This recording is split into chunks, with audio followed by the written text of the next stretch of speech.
Namo Sakyamuni Buddhaya. Namo Sakyamuni Buddhaya. Namo Sakyamuni Buddhaya. Selamat malam semuanya. Amitofo. Namo Buddhaya. Ya, hari ini kita berkumpul ya. Malam minggu banyak yang kosong. Yang rame mall ya. Oke.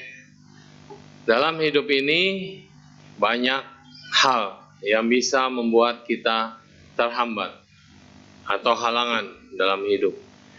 Kita sudah baik-baik ya, jalanin 3 tahun penuh dengan ketakutan, kecemasan, stres karena pandemi COVID. Hidung dicolokin, bener nggak? Mau kemana-mana, tes, colok. Sekarang belakangan kemarin stres lagi, mobil yang dicolokin, ya kan? Nah, tapi udah dibatalkan. Ya itulah karena polusi. Jakarta dan Tangerang menjadi tempat yang sudah tidak bisa ditolerir lagi tentang polutan yang ada, yang bisa menyebabkan kita sakit. Jadi sekarang banyak anak-anak sekarang sakit, anak kecil harus pakai masker lagi. Baru happy nggak pakai masker, sekarang masih pakai masker lagi ya. Belum lagi ada yang nakut-nakutin, nanti ada lagi penyakit flu babi dan kelawar yang menjadi mutasi gen baru, lebih menakutkan dari pandemi COVID. Baru selesai, sudah ada lagi. Kapan masalah manusia akan berhenti? Kapan? Nah betul, kalau kita mati. Masalahnya setelah Anda mati, hidup lagi enggak? Nah, kalau hidupnya di surga ada polusi enggak? Katanya surga di awan, jadi setiap kali saya naik pesawat, saya ngebayangin di mana surga ya? Dari awan-awan, di atas awan kosong, nggak ada apa-apa. Ya, naik lagi, lebih ketinggian lagi. Wah, kalau surga di awan ditabrakin terus sama pesawat ya. Dimensinya berbeda. Terus, di mana lagi? Kalau kita ke neraka, apa nggak ada polusi? Polusi suara, teriakan, jeritan dari mereka makhluk-makhluk yang dihukum di neraka, dari orang-orang yang tersiksa. Itu lebih memilukan. Penjaga neraka sama yang dihukum. Pikirnya kan yang menjaga atau yang menghukum ya, yang motong lah, yang menggal ya, itu kan tidak kesakitan. Mereka menjalankan tugas. Pertanyaan saya, apakah mereka tidak menderita? Yang menghukum sama yang terhukum. Yang menghukum menderita nggak? Iya, sama. Pikir jadi algojo enak. Coba, semasa hidup zaman dulu, berapa banyak orang jadi algojo? Siapapun salah, udah dikeluarin hukuman, dia harus memenggal kepala manusia. Penembak, makanya kenapa penembak harus ditutup ya? Nah, senapannya itu dari bagi itu banyak, cuma 1 atau 2 yang ada peluru, yang lain itu kosong. Atau 1 ada peluru, yang lain kosong. Supaya tidak ada merasa bersalah dan tidak tahu senapan siapa yang membuat terhukum menjadi meninggal. Ini menyakitkan, betul nggak? Jadi kadang-kadang kita berpikir, wah, yang menghukum di neraka, mendengar suara, melihat pemandangan, itu lebih menyakitkan. Sama seperti orang yang punya cinta kasih. Anda batinnya lemah. Kenapa? Terlalu sepi, penuh cinta kasih, penuh welas asih.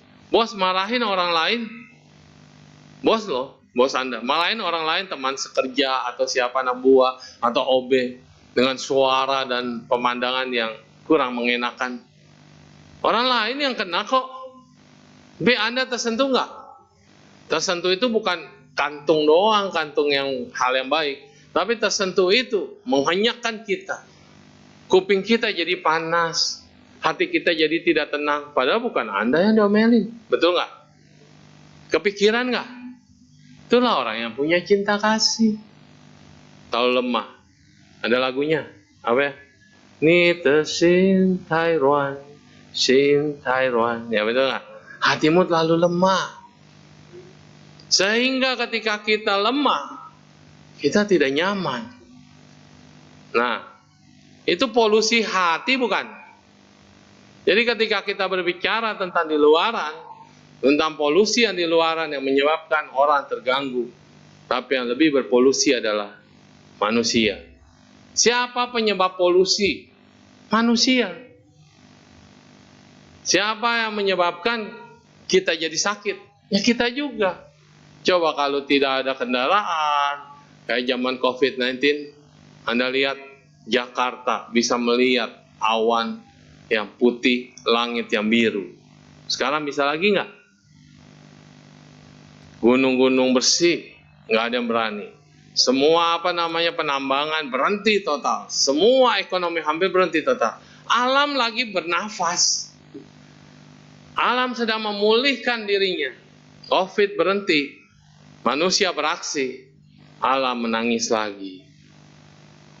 Sekarang baru ada bencana di mana-mana. Jakarta sangat panas. Bandung aja panasnya hardeng luar biasa. Panas. Udara panas. Batin kita cepat panas nggak? Ya, sama. Mau jadi kepala wihara, 10 tahun harus di dapur. Dapur adalah tempat terpanas, betul? Ibu-ibu, tapi sekarang mau udah pada jarang masak lah. Pada pencet handphone doang, makanan datang sendiri ya. Nah, kalau yang biasa masak, dapur adalah tempat yang panas. Anak ganggu, emosi nggak? Ada orang dapur ngegerecokin, emosi nggak? Maka kepala wihara yang lulus dari dapur, ini untuk Mahayana ya, kalau Bante kan nggak masak. Kalau Mahayana kita belajar masak, kita harus masak, motong-motong, motong aja nggak boleh panjang pendek, harus kotaknya sama. Dulu saya motong lama banget, diukurin dulu. Masih meleot, ukurin lagi meleot, depan sama bawah nggak sama. Ternyata susah. Jim sambil ngobrol, sambil info lah, bukan ngobrol. Nggak, amitopo, cek, cepet aman. Nah, terus ujungnya, udahlah kamu nyuci piring aja. Ya, nyuci piring lebih gampang. Enak gampang. Begitu musim dingin, di luar kedinginan, pakai baju yang tebal-tebal, baju jas hujan, dalam keringetan, tangan pada keriput. Nggak ada pekerjaan yang nyaman. Singin Tase berkata, Nan ren neng ren, nan sing neng sing. Apa artinya? Kalau kita susah bersabar, tapi bisa bersabar, dan kalau kita sulit melatih diri, tapi bisa melatih diri, wah, cuoren, baru bisa menjadi orang. Ya kalau Anda umat, ya Anda jadi umat yang baik. Kalau kita sangga, jadi sangga yang baik. Gimana coba kita bisa bertahan sampai sabar? Maka nggak salah Sang Buddha katakan, kesabaran adalah cara pertapa yang paling tinggi. Saya udah pernah bahas di sini, tapi nggak tahu audiensnya. Ya, masih ingat nggak? Sabar aja merupakan cara pertapa yang paling tinggi. Nggak perlu ke goa. Karena di goa nggak ada yang ganggu. Kalau nggak meditasi, tidur. Yang mengganggu adalah pikiran kita. Ada bunyi sek-sek ular. Padahal kelawan. Ada nafas. Wah, harimau. Padahal anjing. Pikiran kita yang mengganggu. Tengah kesunyian di dalam gua. Meditasi. Tapi Anda bisa bersabar. Nggak mudah sabar itu. Nggak mudah.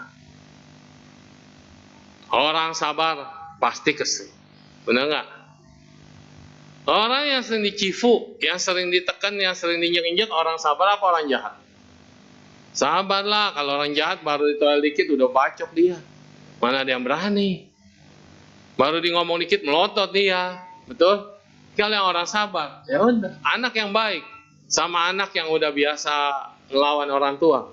Mana yang paling bisa diatur sama orang tua? Bisa diomelin, bisa diarahin, bisa diapain? Yang mana? Yang baik. Makanya seorang sabar pasti kesal. Maka kesabaran adalah cara pertapa yang paling tinggi. Dan kesabaran adalah parami nomor 3. Yang paling mudah adalah dana. Yang kedua adalah menjalankan sila. Itu nomor 1, nomor 2. Paling gampang dilakukan. Bodhisattva tingkat awal, lakukan dana. Alam bodhisattva kedua, lakukan sila. Yang ketiga, khanti atau santi, sabar. Itu tingkat 3 loh, punya alam di bodhisattva melatih kesabaran. Yang keempat, semangat. Semangat menghancurkan kilesa. Semangat melihat yang lain sebagai pelatihan. Nggak gampang ya. Mau jadi pusat, harus mengorbankan perasaan.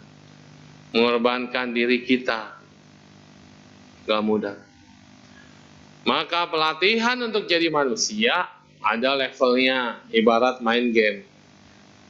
Main game aja kita tahu kan, level awal, start, level pertengahan, makin ke depan makin gampang apa makin susah?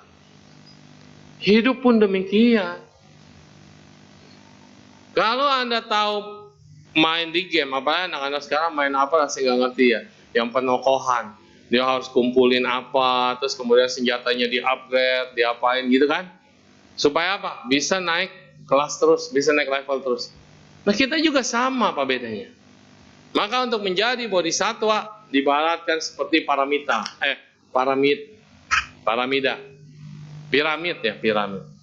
piramida. Nah, orang di dunia ini di bawah semua banyak, orang jahat, orang baik di bawah semua. Terus kalau mau naik tingkat ya kita harus menambah kebaikan supaya tidak sama lagi dengan orang awam pada umumnya. Maka disebut orang baik. Maka dia naik level.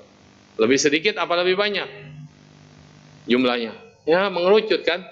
Lalu orang baik yang taat sama orang baik yang biasa, tapi dia baik. Mana lebih banyak? Yang biasa, yang taat mengerucut lagi.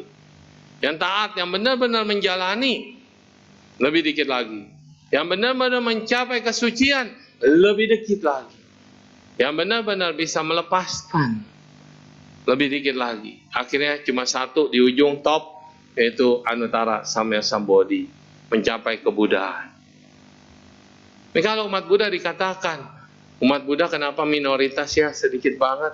Anda nilai diri Anda dari mana?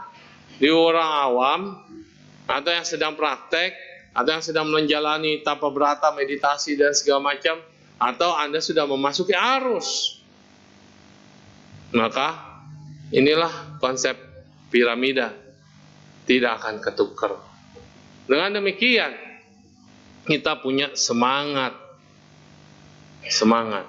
Kalau enggak, kendor hidup kita. Saya dibully terus, ya polusi batin saya tebal, 3 racun, loba, dosa dan moh. Kan ajaran Buddha cuma motong 3 racun ini selesai, finish. Apa sih penyebab daripada duka? Tanha, apa itu tanha? Keinginan, nafsu, bahasa Mandarinnya ai. Apa itu? Love. Cinta yang ingin memiliki. Maka bahasa Mandarin ai itu sama dengan so. So adalah kanso. Wedana adalah penyebab daripada tanha. Nah, patija samupada nih ya. Wedana adalah perasaan, penyebab daripada keinginan. Tanpa ada perasaan, tidak akan ada keinginan muncul.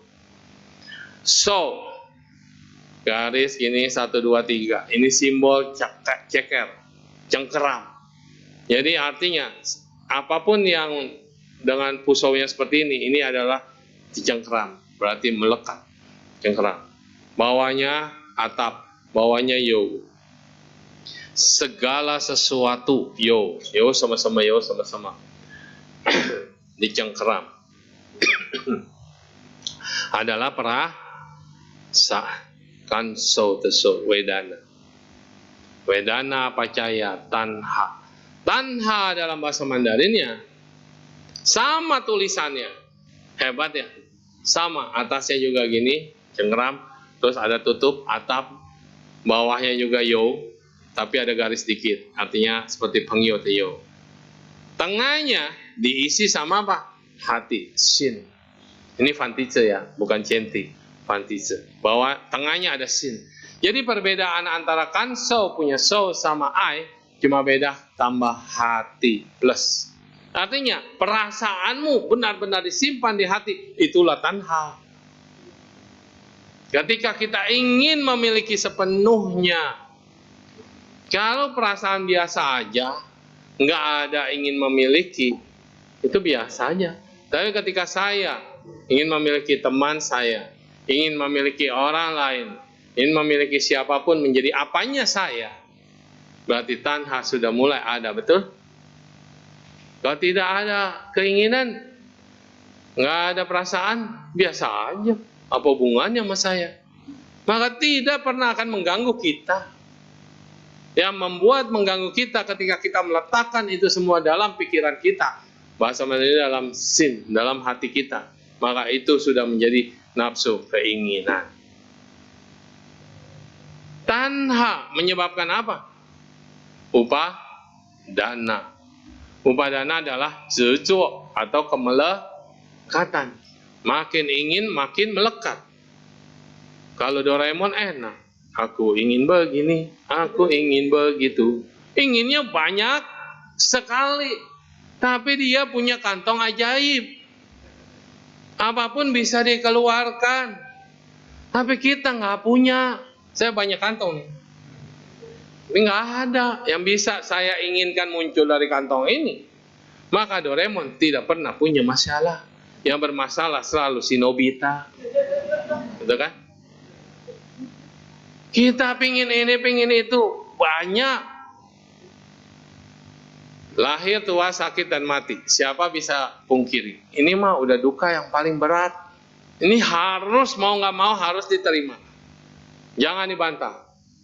Saya mau lahir. Anda bantah, jangan lahir. Bisa nggak? Orang tua udah ngedengar, Ma, saya nggak mau keluar. Dia balikin badannya jadi sungsang dia. Akhirnya apa? Operasi sesar. Keluar juga nggak? Bisa nggak Anda teriak tidak mau lahir? Bisa nggak? Nggak bisa. Tua. Ada nggak yang bilang saya nggak mau tua? Anda katakan pada diri Anda, segala sesuatu dimulai dari pikiran. Pikiran adalah pelopor, pikiran adalah pembentuk. Saya tidak mau tua, bisa nggak? Saya program diri saya supaya tidak tua, bisa nggak? Bisa. Operasi plastik mulus, tarik sini, tarik benang, suntik ini, suntik itu mulus, bisa. Tapi kan dalamnya nggak bisa. Umur Anda tidak bohong, tulang Anda juga tidak membohongi. Makin lama makin menunduk. Makanya waktu masih muda jangan sombong. Pasti juga tunduk juga. Anda sombong, waduh naik ke atas-atas, harus tunduk juga sesuai umur maksudnya. Tulang akan membengkok. Ini nggak bisa bohong. Saya nggak mau sakit. Anda bilang pikiran adalah pelopor, pikiran adalah pembentuk, pikiran adalah membuat saya tidak akan sakit. Betul, banyak orang yang sakit dengan meditasi. Betul. Tapi sakit dulu nggak? Nggak ada yang bisa lari dari sakit. Sakit badan bisa ke dokter, sakit hati kemana carinya? Ke suhu. Suhu juga bisa sakit hati. Salah orang Anda. Suhu, saya bermasalah. Curhat aja, satu orang curhat, dua orang curhat, tiga orang curhat. Yang mati duluan siapa? Iya. Suhunya bukan nggak bisa memberi solusi, banyak solusi. Tipitaka itu adalah supermarketnya atau mallnya lah, mau apa aja bisa ada jawaban. Semua ada jawaban, bukan nggak ada jawaban.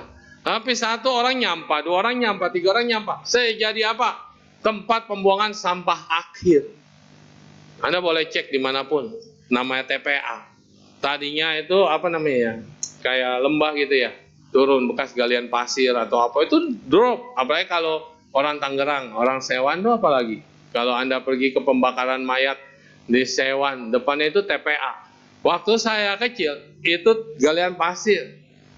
Sekarang pergi lagi udah puluhan tahun, sekarang udah jadi gunung. Bukan Sanpao atau Gunung Permata, tapi gunung sampah. Itu gunung. Di sini bakar mayat, di sana bakar sampah. Nggak ada bedanya. Yang satu badan ini pun dibuang, ujungnya dilarung ke laut. Siapa yang mau pakai lagi?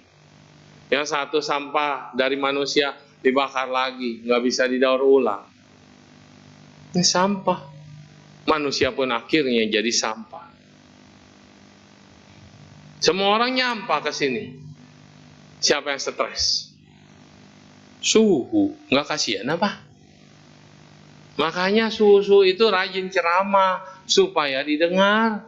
Makanya buku-buku Dharma itu dicetak supaya dibaca. Makanya Sang Buddha itu khotbah. Menjadilah suta-suta. Itulah obat.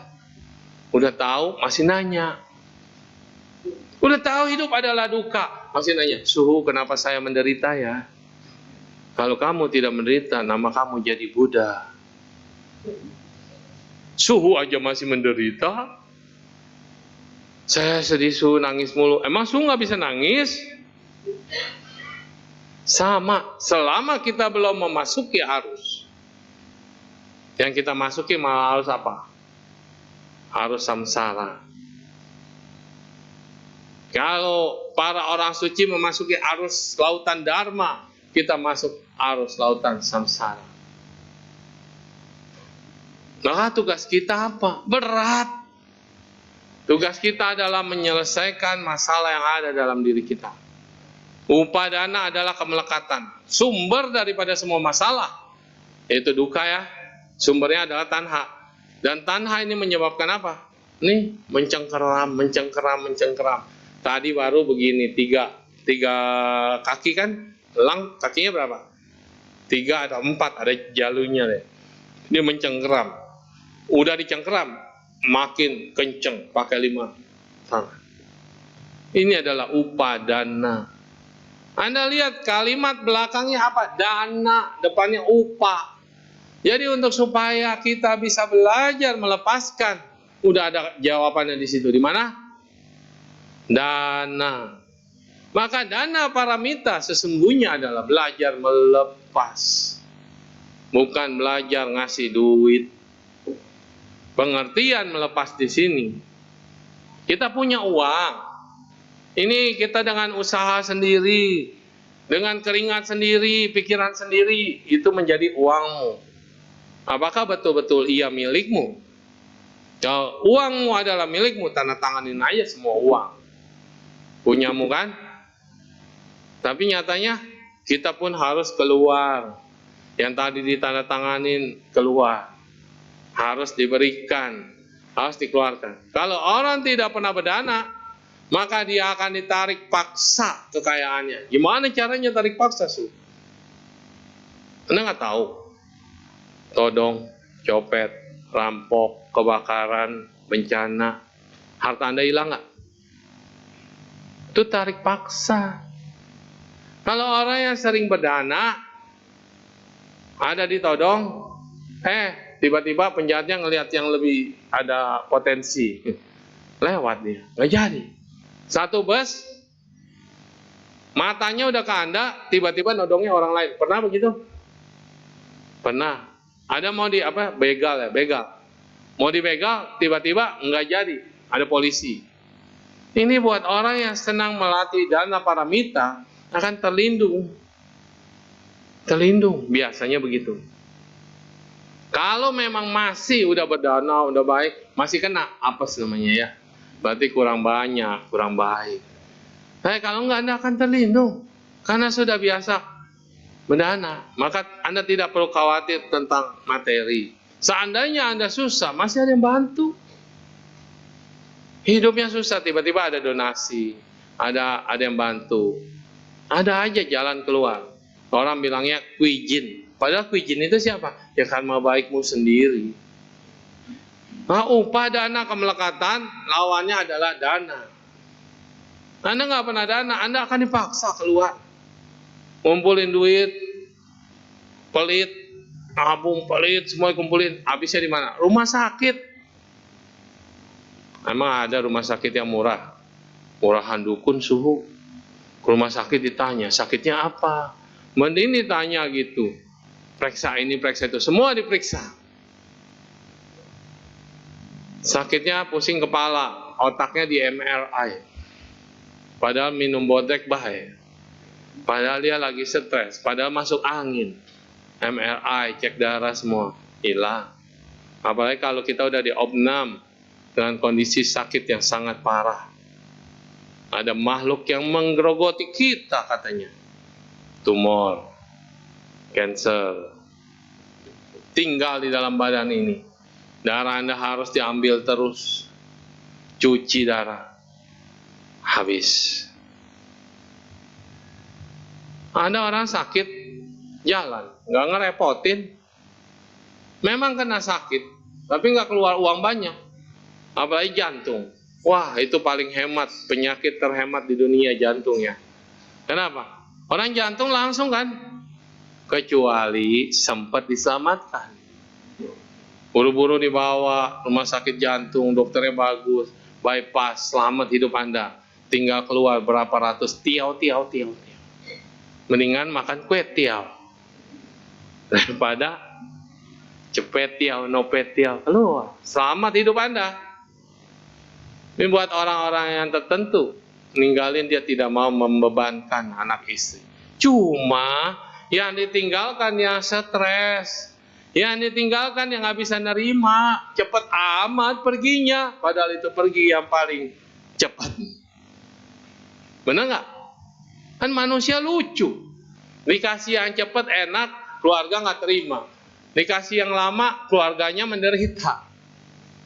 Coba, saya harus kerja, mama saya sakit, nemenin di rumah sakit, nggak kerja, terganggu, terlantar, akhirnya dipecat.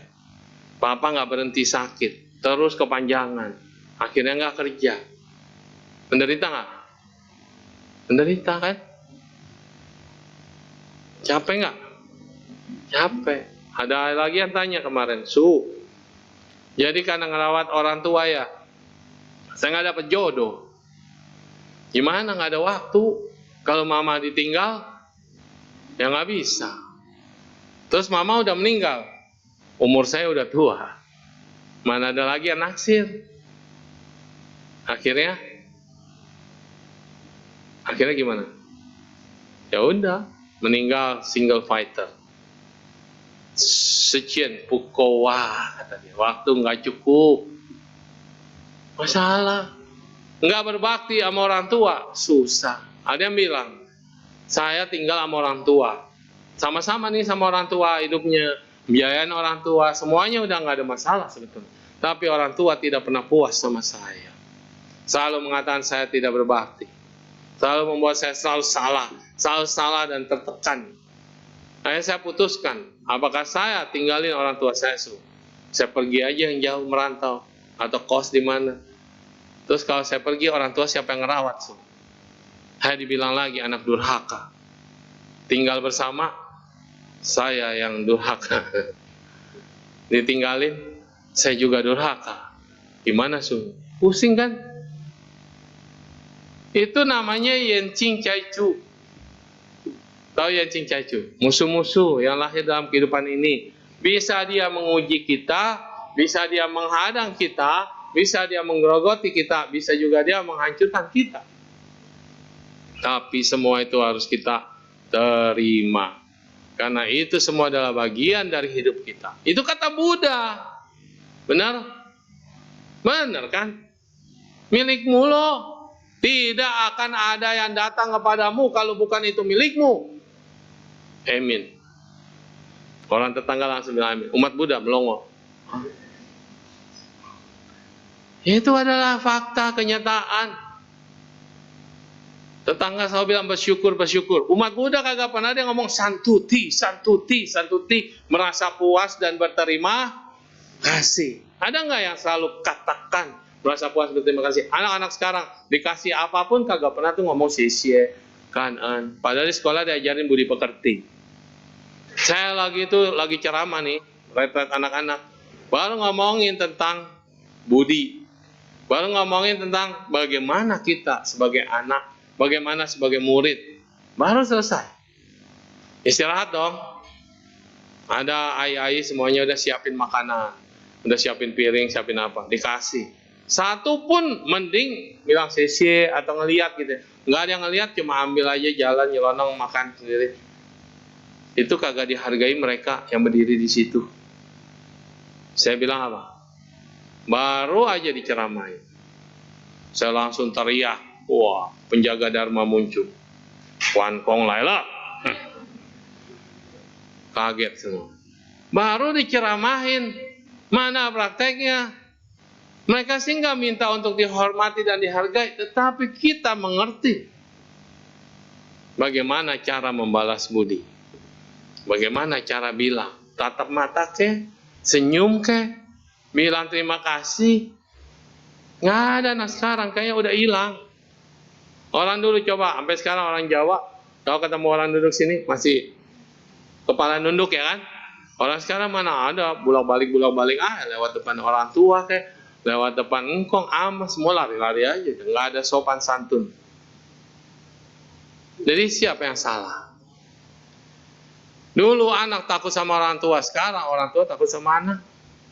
Siapa yang salah? Udah biasa suruh diomelin sama anak.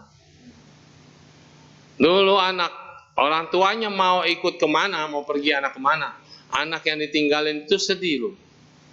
Jadi orang tua itu kalau bisa tinggal sama dia gitu kan. Saya tinggal sama Takelnya bilang, kalau bisa mama sini terus. Enggak, saya mau ke sana. Tadi yang di sana tahan-tahan, mama udah di sini aja, jangan ke sana. Sekarang ditanya, mama nggak mau ke rumah dedek?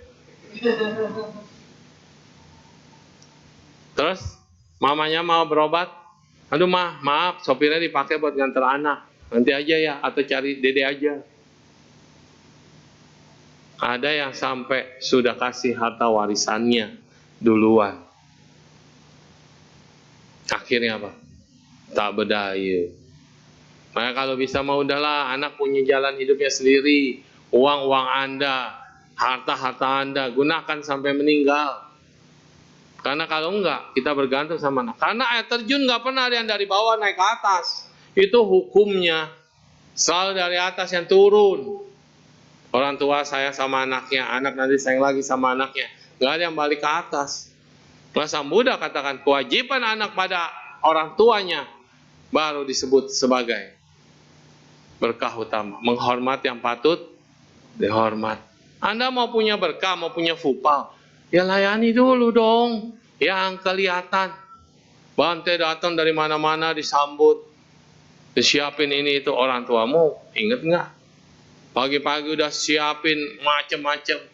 Orang tuamu dikasih nggak? Kadang-kadang begitu.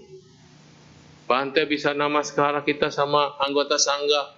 Wah, namaskaranya sampai luar biasa. Sama orang tuamu begitu enggak?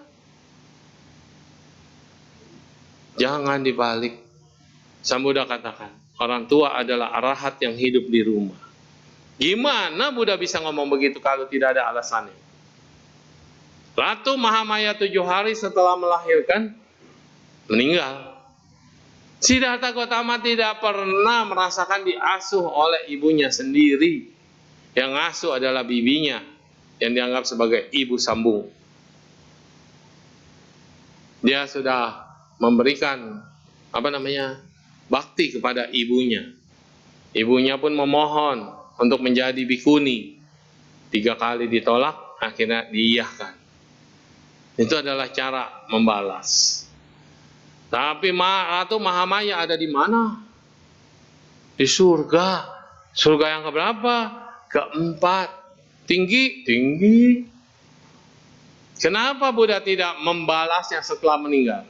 Kenapa? Setelah Buddha parinibbana baru membalas baik budi. Sang Buddha ingin menunjukkan di dunia ini, selagi masih hidup, Buddha pernah ke surga. Wah, hebat nggak? Yang lain menjanjikan surga, Buddha waktu masih hidup udah ke surga. Untuk apa? Membabarkan dharma, balas budi buat ibunya. Ratu Mahamaya yang menjadi Dewi atau Dewi ya. Di mana? Tusita. Tapi ketinggian itu Sita. Kalau ceramah di sana, alam bawah, surga bawah, nggak bisa naik. Kasihan. Akhirnya diputuskan di surga tingkat kedua. Tempatnya Raja Dewa Sakra. Orang bilang itu dongeng. Buddha ke surga itu dongeng. Tapi sampai saat ini sejarah mencatat dan tempatnya masih ada. Kalau kita pergi ke India, ada namanya yang disebut dengan Sangkasya. Tempat itu historis dikuasai oleh semua agama. Kenapa? Tempat yang dianggap paling wow gitu ya. Kenapa? Jejak kaki Buddha turun dari surga di situ. Dulu orang nggak ada yang percaya sama Buddha. Banyak brahmana dan orang yang penganut sistem Weda. 3 Weda, belum ada 4 Weda, dulu 3 Weda. Menganggap Buddha hanya orang biasa. Buddha masih bisa difitnah, masih bisa dibenci, masih bisa dibohongin, macam-macam ya. Difitnah ya, cincang lah, segala macam.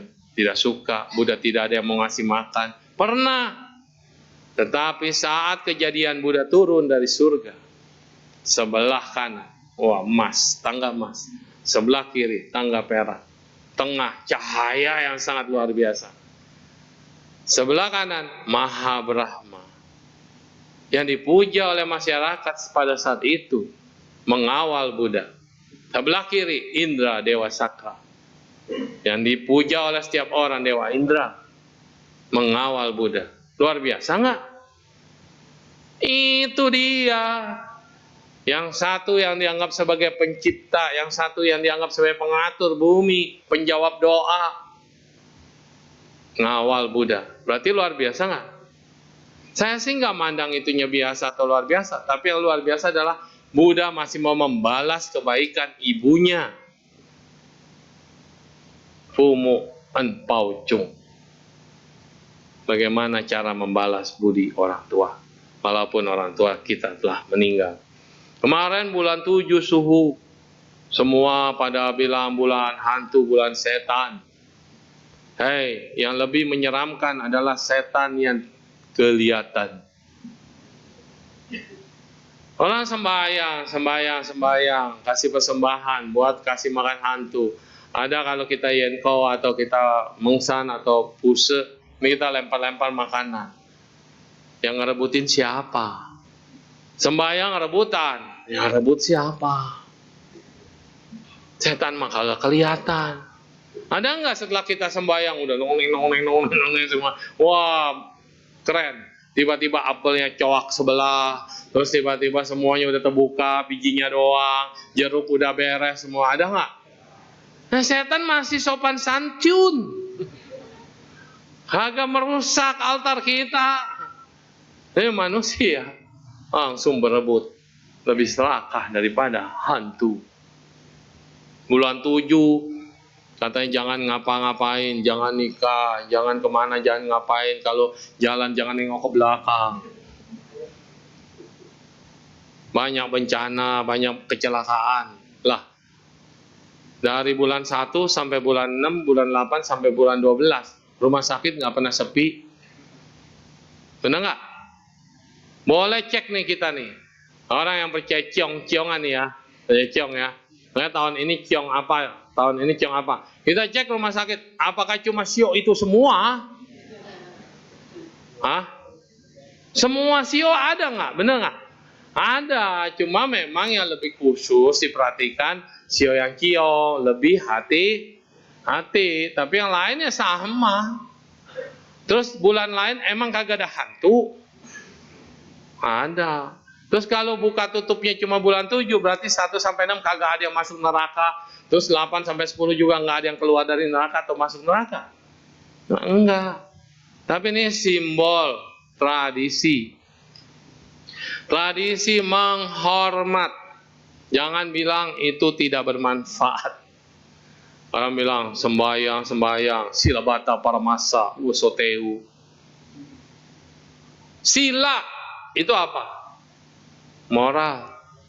Bata, paramasa.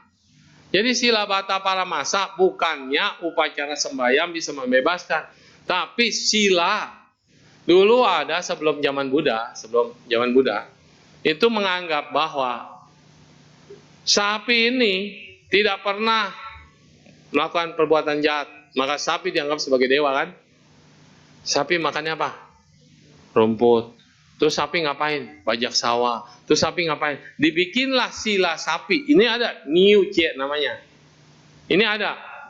Buddha mengatakan, mereka melihat ada hewan yang dianggap suci, dianggap baik, dan kita melakukan perilaku yang seperti itu. Dibikin sila sapi. Jadi mengikuti tingkah laku sapi. Ya Buddha nantang. Terus menjalankan sila merasa dirinya sudah memperoleh kesucian, memperoleh kesaktian, dan melekat ya. Itu yang dipotong. Maka bahasanya cie apa namanya? Sila bata, cie cin ci bahasa Mandarin ini. Cie-nya sila, ci-nya adalah upadana, kemelekatan. Cin adalah berhenti melakukan upacara yang salah. Lah kalau Mahayana dibilang sila bata paramasa, halo, tahu nggak upacara Mahayana yang begitu lama sih buat saya. Dan saya dulu kaget memang dari Theravada belajar Mahayana, kebaktian kok berdiri lama banget, pegel. Enak di sini mah duduk aman. Berdiri. Apalagi kalau di Fokwangsan, gatel nih, nggak boleh garuk. Keringat udah basah, membasah diri, nggak boleh dilap. Kalau udah namanya berdiri, Chuang Yen, berdiri, itu adalah meditasi berdiri. Duduk. Master Singin ceramah nih, kita semua kelilingin master, kagak boleh bergerak. Anda pikir itu pelatihan diri atau menyiksa diri? Itu pelatihan diri. Kenyataannya kita tersiksa. Ya, itulah pelatihan diri. Udah gatel nggak boleh digaruk, keringetan nggak boleh dilap. Itu melatih diri. Master ceramah 4 jam. Iya, kita kayak udah suci ya. Awal-awal fanau nih muncul, lama amat pantat gatal, panas. Iya, tapi lama-lama udah lewat. Semakin kita mikirin waktu, baru 1 jam. 1 jam 15 menit, 1 jam, makin lama. Benar. Semakin nanya kapan selesai, makin lama. Itu pikiran. Tapi kalau di-enjoyin, ya udahlah, nggak payah kita latihan lah meditasi ya. Meditasi, asal jangan ngorok aja, karena itu diliput oleh televisi. Ngorok, wah. 4 jam. Dan master itu luar biasanya gini, dia sekali ceramah, dia bisa bikin berapa episode dan tanpa istirahat. Jadi nanti tayanginnya ini hari ini besok, ini buat lusa, 3 episode sekali shoot.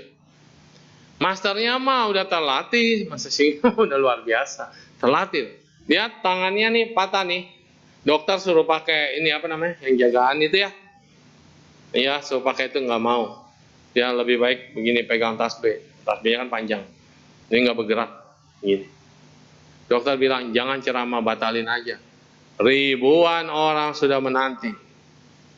Masa tiba-tiba, maaf saudara-saudara, master tidak bisa ceramah. Penonton kecewa. Master nggak pernah seperti itu. 4 jam. Luar biasa nggak? Masternya biasa, kitanya tidak biasa.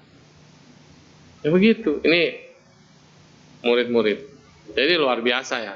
Hal-hal kayak gini sebenarnya apa? Berarti membersihkan polusi dalam diri kita. Semakin kita melekat, semakin susah melepas. Maka konsep dana paramita adalah melepas. Tapi manusia susah melepas. Nanti ada cerita waktu Buddha menjalani sebagai bodhisattva.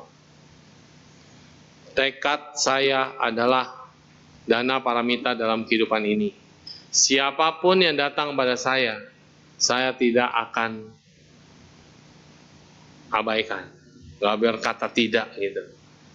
Suatu saat ada kerajaan kecil diserang mulu sama kerajaan yang lain, datang menghadap pangeran. Karena di India itu kalau Anda punya gajah putih, kerajaan Anda besar atau kecil, tidak pernah akan diserang. Itu tanda victory. Kalau punya gajah putih. Kalau nggak punya, perang mulu. Pangeran, di kerajaanmu ada gajah putih. Kerajaanku diserang terus habis. Berapa banyak mereka yang menderita karena peperangan. Sekarang tentara saya habis. Boleh nggak? Bukan minjem loh. Kalau minjem mah bisa dipulangin. Boleh nggak? Saya minta.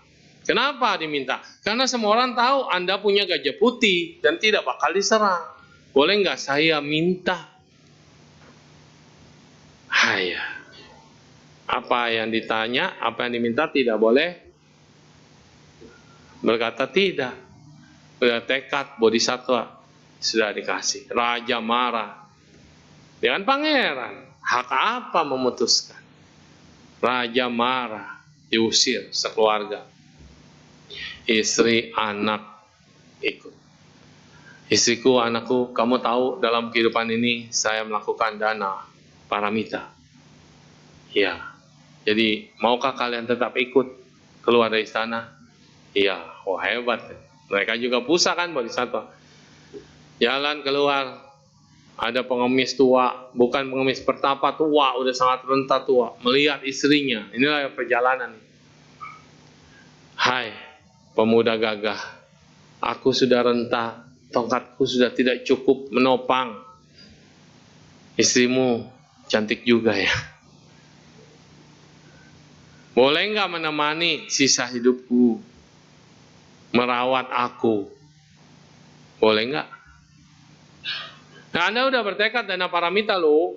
Dalam kehidupan ini saya melatih dana paramita. Dikasih nggak? Dikasih? Waduh, nggak setia emang. Dikasih? Kalau Anda, coba saya nanyanya Anda, dikasih nggak? Enggak. Wah, berarti nggak lengkap paramitanya. Nggak bisa. Yoko usin, ada mulut tidak ada hati. Dikasih nggak? Bodhisattva tanya dong sama istrinya.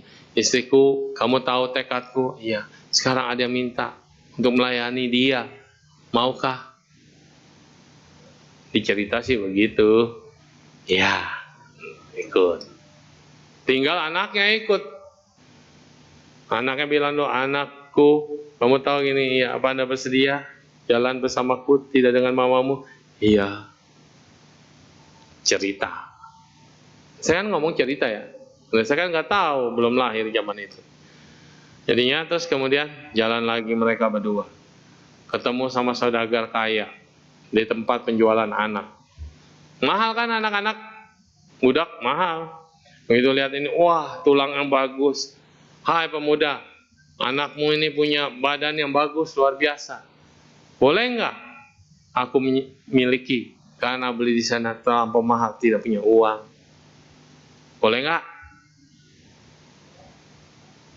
Ya boleh lah, karena bukan anak kita.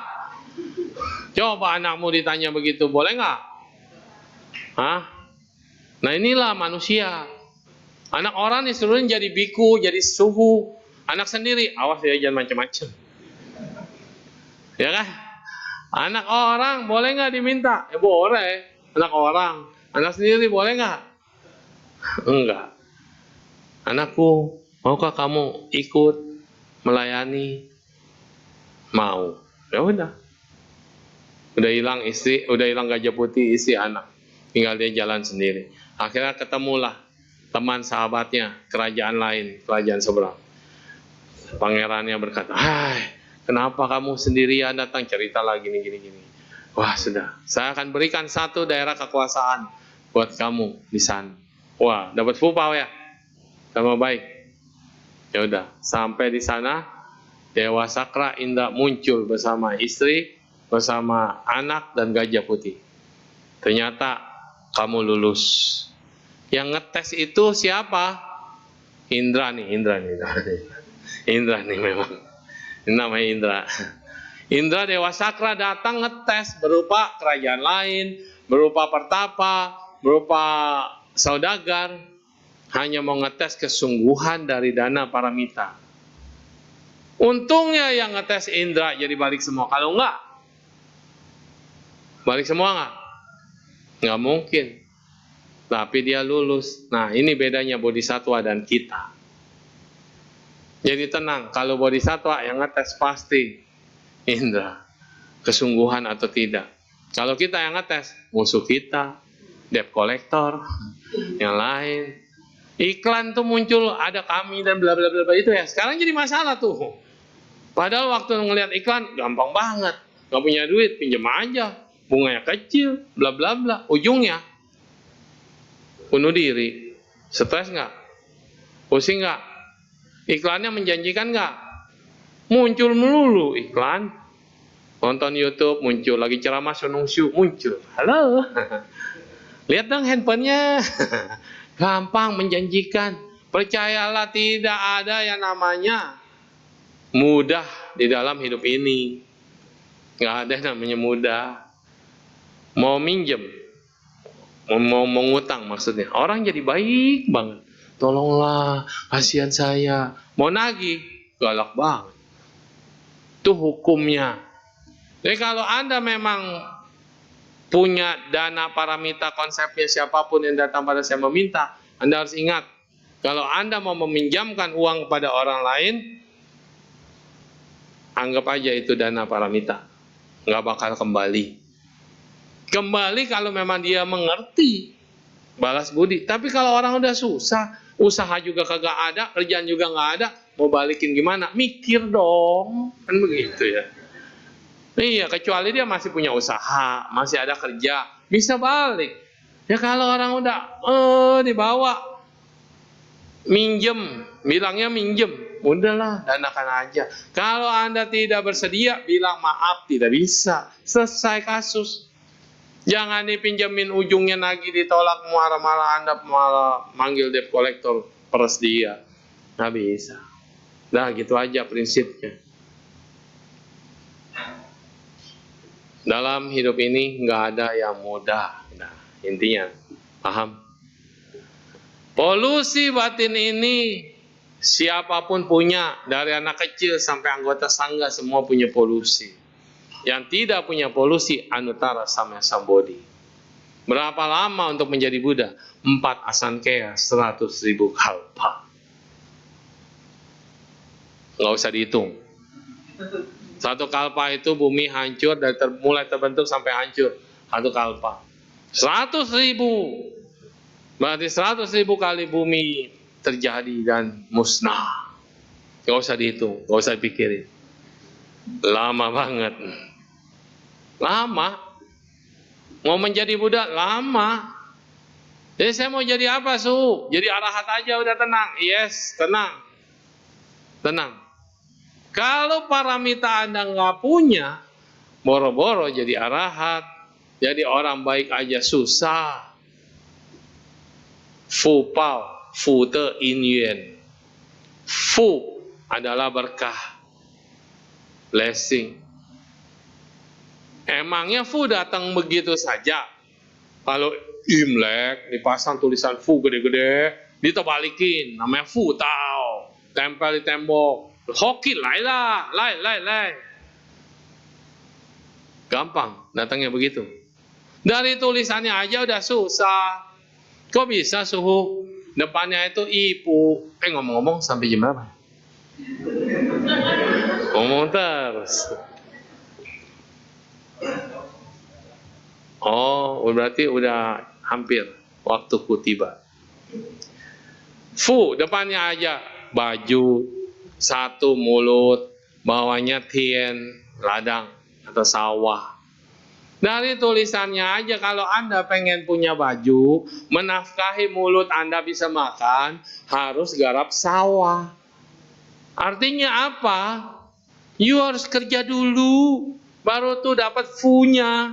baru bisa beli baju, baru bisa makan. Itu dia maknanya orang Tionghoa bikin fu, tulisan fu. Jangan dipikir tulisan fu itu begini. No begini, no begini, no banting tulang. Fu, itu harus kerja baru dapat. Fu-nya ya. Kalau mau dapat makan dan punya baju harus bekerja di sawah. Lah kalau Buddha mengatakan ladang kebajikan ada di mana? Ini tersinti di hati kita. Ini harus digarap. Jangan ditanam yang jelek-jelek, jangan ditanam yang liar-liar, tanamlah yang positif, tanamlah tumbuhan bibit unggul, tanam batin sendiri, yang lain dicabutin. Tapi Buddha juga mengatakan ada ladang yang lebih luar biasa, bukan anggota sangha, salah, sangha. Sangha itu ada dua, samuti dan arya. Jadi berdana kepada sangha, jangan berdana kepada pribadinya. Saya berdana kepada sangha, termasuk Arya Sangha dan Samuti Sangha, yang sudah menggarap ladang kebajikan. Maka jubah anggota sangha kotak sawah. Sangha pun harus menggarap, sangha pun harus kerja, sangha pun harus menanam. Jadi jangan dipikir udah jadi sangha kagak berbuat kebaikan. Tetap dia harus berdana, melepas sefanglai, sefanci. Kalau dia kumpulin terus buat wihara, kumpulin terus buat panti jompo, kumpulin terus buat apa? Sosial, dana kurang, baru cari dana. Tuh. Kalau saya cuma ngumpulin doang di asisten saya, misalnya tiba-tiba kabur dia, bohoki lah. Ya kan? Lah nggak kayak gitu. Sefanglai, sefanci. Kita cukup ada jubah, cukup. Kita jadi ladangnya sawah untuk berbuat sosial. Maka ini dia. Maka polusi batin ini lebih susah dibersihkan dari polusi udara. Polusi suara. Suara batinmu lebih berpolusi daripada polusi suara di luar. Waktu meditasi kita diam, tapi batin berisik banget. Waktu kita disuruh melatih diri, suara ini menentang keras. Waktu kita berdiam diri, ternyata mulutnya doang yang diam, batin yang ngomong terus. Ini dia, polusi suara. Terus polusi apa lagi? Mata. Mata ada polusi. Cowok cantik, cowok ganteng. Polusi mata, matanya aja dicongkel, selesai masalah. Enggak, Sariputra dites sama anak kecil. Ibu saya sakit, butuh mata sebelah kanan. Enggak, dia nggak bilang. Ibu saya sakit, butuh bola mata. Sariputra, bijaksana kan? Congkel mata, langsung kasih. Begitu anak ini dapat, kok mata kanan? Butuhnya yang kiri. Udah congkel loh. Congkel lagi satu, dikasih satu. Bau banget. Kok nggak sama sama mata yang kanan? Ini bau banget, mana bisa dipakai? Dibuang, diinjek. Udah buta. Ini cerita ya. Jangan nanya saya nanti gimana matanya bisa melihat lagi. Ini cerita di kitab. Sariputra sudah melepaskan keduanya. Anaknya injak buang. Udah rahat loh. Marah kagak? Hah? Enggak ya? Iya. Terus baru anak kecil itu berubah lagi. Jadi si Indra lagi. Indra ini banyak biang kerok. Mau ngetes orang suci. Itu baru Indra yang muncul. Belum marah penggoda. Belum marah puta dewa. Belum. Itu baru Indra doang. Akhirnya Indra muncul. Kembalikan utuh mata Sariputra. Cuma mau ngetes. Orang yang paling bijaksana bisa berdana enggak? Sariputra bijaksana ya. Tapi itu burung dara, burung-burung nggak ada tuh yang mau nemplok. Ngelihat bayangannya Sariputra aja udah pada kabur. Dia bijaksana. Tapi cinta kasihnya kurang. Ada biku lain penuh dengan meta yang luar biasa. Binatang ngumpul semua. Si wali, rezekinya yang luar biasa. Si wali ikut, wah berlimpah makanan. Si wali nggak ikut, kering kerontang. Pernah Buddha dan rombongan pernah tidak dapat makan? Pernah. Tapi setiap ada si wali, nggak pernah kekurangan. Tuh, murid Buddha aja macem-macem. Hokinya beda-beda. Kekuatannya juga beda-beda. Abinyanya beda-beda. Mogalana yang sudah bisa ke surga, bisa ke neraka, tetap aja kagak bisa nolong ibunya. Makanya lahirlah Ulambana Sutra. Mau menolong ibu, berdanalah pada anggota Sangga bulan 7 tanggal 15. Keluar dari masa wasa. Ini penanggalan Cina ya. Jadi Mahayana Katinanya nih bulan kemarin ini. Bulan 7 tanggal 15. Itu Katinanya Mahayana. Setelah keluar dari masa wasa. Masuk wasanya itu setelah Waisak. Karena Cina 4 musim, India 3 musim. Itu sebabnya kenapa berbeda musim. Gak usah didebatin. Nggak usah ribut, biasa saja. Ya karena memang perbedaan waktu. Nah, paham? Mogalana pun tidak bisa menolong ibunya. Sakti, makanan diciptakan, ting, makanan banyak. Ibunya pegang jadi api, ibunya pegang jadi bara, ibunya pegang. Nggak ada satupun yang bisa dimakan. Tapi setelah berdana pada persamuan Sangga, termasuk para Arya Sangga, dengan tulus kupersembahkan persembahan ini pada Sangga, termasuk Arya dan Samuti.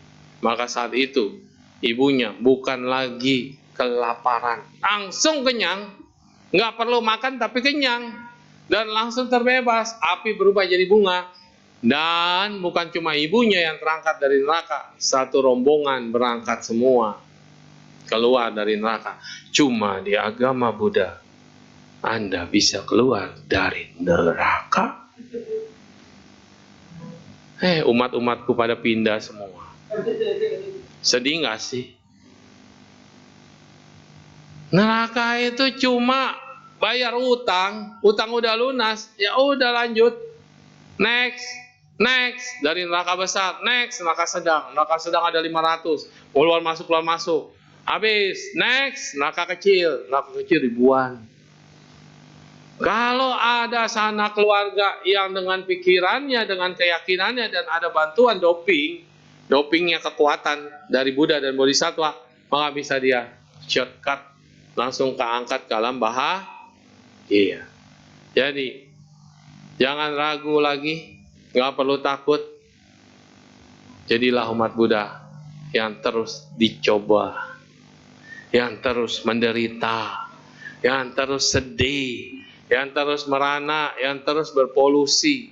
Kenapa? Itu adalah ujian kenaikan tingkat kita. Setuju nggak? Jadi jangan komplain lagi ya. Jangan cari saya ya. Selesaikanlah masalahmu sendiri. Karena Andalah yang naik kelas, bukan saya. Nah, itu tadi baru ngomong 4. Masih ada. Tidak memperoleh yang diinginkan. Berkumpul dengan yang dibenci. Berpisah dengan yang dicinta. Pancaskanda adalah duka. Inilah yang Anda harus hadapi. Terima kenyataan. Berkumpul dengan yang dibenci adalah duka. Tapi juga tetap harus bayar utang. Ketemu sama dia, ya terima. Itu musuhmu dalam masa lalu. Itu ujianmu, itu gurumu. Berpisah dengan yang dicinta, sadari. Kontrak sudah habis. Mungkin bisa ketemu lagi, mungkin tidak. Jalan selalu ada persimpangan. Satu ke kiri, satu ke kanan. Tapi bisa ketemu lagi nggak? Kalau ketemu. Kalau enggak, ya sudah. Jalannya sudah berbeda. Nah itu aja. Diterima kenyataan itu, maka Anda baru bisa merealisasi duka. Selesai. Jadi Buddha. Gampang kan? Teorinya gampang. Hilangkan 3 racun, bersihkan batin, jadi Buddha. Bersihkan polusi, jadi Buddha. Teorinya begitu, tapi prakteknya, nah kalau gampang, nggak mungkin 4 asankya 100.000 kalpa baru bisa jadi Buddha. Jadi dengan menyadari ini, yang penting saya mau menjadi manusia, saya udah lahir jadi manusia, jalani apa sebaik-baiknya tugas saya di alam manusia, sampai ketemu lagi di alam yang lebih baik. Jangan cuma doanya doang, sabe sankara anicca, semoga terlahir di alam yang alam yang lebih baik. Tapi dalam hidup ini kita menjadi orang yang baik, maka to be continue, selamanya Anda akan tetap baik. Nggak usah berpikir jadi benar dulu, baik dulu. Setelah baik, baru berpikir tentang pikiran benar, pandangan benar, pikiran benar, ucapan benar, perbuatan benar, mata pencarian benar, usaha benar, samadhi benar, konsentrasi benar, dan samadhi benar. Itu baru 8 unsur dalam jalan utama. Kalau Anda udah semuanya benar, jalan Anda berada di trek kebudahan, tidak pernah akan lepas. Paling kalau geser dikit, balik lagi, geser dikit, balik lagi. Begitulah yang bisa saya sampaikan pada hari ini. Ketemu lagi nanti tanggal 1 Oktober ya. Oke. Terima kasih. Amitabha.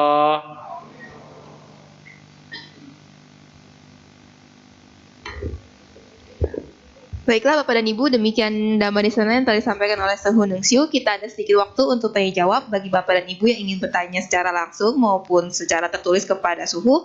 Nanti silakan untuk dipersiapkan pertanyaannya.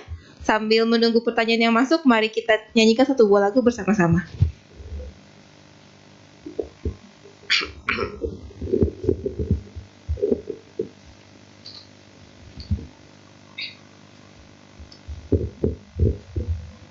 Mari kita buka kembali buku tuntunan kebaktian kita halaman 47. Kita nyanyikan bersama-sama Om Mani Padme Hum.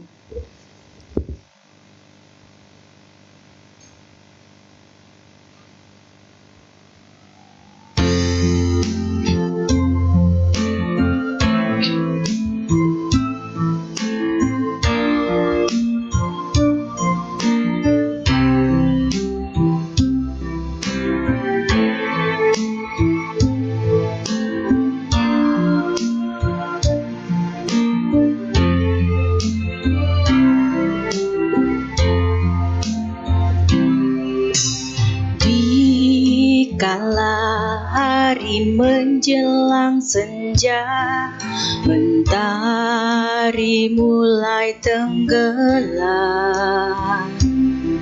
rembulan pun mulai bersinar terang. Sesayup kan terdengar suara, mengalunkan desiran nada berdendang nan sukacita. Bagi batin nan suci kan menjadi damai, tenangkan hati manusia. Tenangkan perbuatan, tenangkan ucapan pikiran, tenang pancarkan kasih sayangmu pada semua makhluk hidup. Kembangkanlah karuna mudita sampai tercapai pantai bahagia. Om Mani Padme Hum.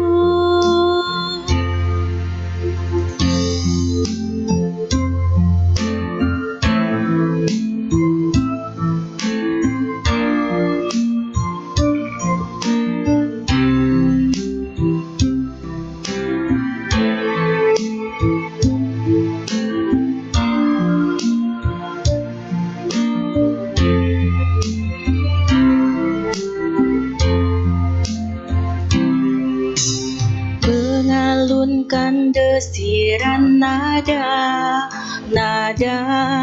berdendang nan sukacita. bagi batin dan sucikan menjadi tenangkan hati manusia. Tenangkan perbuatan, tenangkan ucapan pikiran, tenang pancarkan kasih sayangmu pada semua makhluk hidup. Kembangkanlah karuna mudita sampai tercapai pantai bahagia. Oh Mani Padme Hum, oh Mani Padme Hum.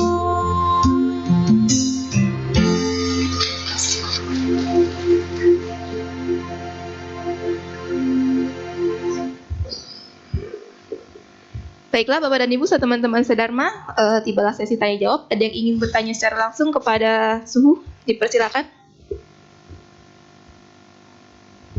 Baik, jika tidak ada, saya ada satu pertanyaan Suhu, saya bacakan. Selamat malam, Namo Buddhaya Suhu. Izin bertanya, jika kita berusaha menutupi perbuatan baik kita dari siapapun, apakah hal tersebut merupakan polusi batin? Terima kasih Suhu. Menutupi ya? Ya, menutupi perbuatan baik kita dari siapapun. Ya, orang bilang kalau kita berbuat baik, tangan kanan berbuat baik, tangan kiri nggak perlu tahu. Jadi ada juga yang dibilang mimi cho sanshi, diam-diam berbuat baik. Gampang. Anda pergi ke rumah sakit, tanya kasir, ada nggak yang kesulitan keuangan? Ada nggak? Ada kan? Ya udah, semampu Anda bantu. Diam-diam, nggak usah ngomong. Donor darah, itu juga diam-diam berbuat baik, ya kan? Darahnya buat siapa nggak tahu. Donor mata, donor ginjal, donor apa lagi? Ya yang bisa didonorin lah. Diam-diam berbuat baik. Isi pulsa juga bisa kan? Iya. Terus apa lagi ya? Banyak lah, diam-diam berbuat baik tuh banyak. Kita tahu rekening orang, ya kirim aja, tapi harus pakai tunai, nggak ketahuan, atau ATM. Kalau transfer mah ketahuan. Lo mau bantu apa lagi? Ada orang ngapain? Wihara ada beberapa yang ngumpulin buat peti mati. Ya Anda investasi aja. Investasi peti mati. Karena banyak loh yang nggak mampu beli peti mati, betul? Banyak, Anda investasi itu. Jadi kalau Anda meninggal, hukum karmanya yang berbuah adalah Anda akan dapat peti mati yang bagus. Itu investasi. Anda tahu, orang Hong Shui bisa meletakkan peti mati yang kecil ya, buat sebagai tanda Hong Shui. Kenapa? Itu ngajarin kita. Banyak orang yang susah buat beli peti mati, dibantulah. Udah bantu itu Hong Shui-mu berubah. Tapi karena orang nggak tahu maknanya, ujungnya cuma beli peti mati kecil taruh di kantor. Buat apa? Dipelototin tiap hari. Nggak merubah Hong Shui. Anda tahu kodok yang megang apa? Koin, ya kan? Kodok tuh binatang apanya? Hah? Ya tahu, amfibi. Maksudnya dia jalannya gimana gitu. Jalannya gimana? Loncat kan? Itu simbol, hidup kita pun harus loncat, jangan diem aja. Mentang-mentang udah ada kodok pegang duit, diem aja nggak mau usaha. Anda harus loncat, bisa naik kelas, loncat kelas. Teman saya ada loh, loncat. Terus kemarin ada anak kecil, dia udah jadi dosen. Wah, hebat. Gimana loncatnya sih juga nggak ngerti.